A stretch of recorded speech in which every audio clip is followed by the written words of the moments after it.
देखिए न जाने कितने सैकड़ों लोग मलबे में दबे हुए हैं, और बड़ा अफसोस है और बड़ी हृदय विदारक घटना हुई है कि गांव का गांव साफ हो गया, और ऐसी बारिश भी वहां पर नहीं हो रही थी।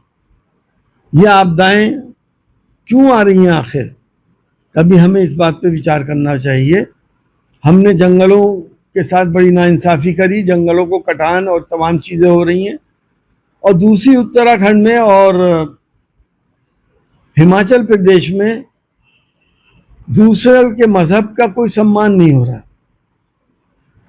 और मैं तो कहता हूं कि किसी भी धार्मिक स्थल के ऊपर, चाहे वो दरगाह हो, मस्जिद हो या मंदिर हो, बुलडोजर नहीं चलना चाहिए, भले से आप खाली करा लें। इस दुनिया को चलाने वाला कोई और है, और जब उसका इंसाफ होता है तो फिर वो आदमी कहीं से भी अपने को नहीं बचा पाता।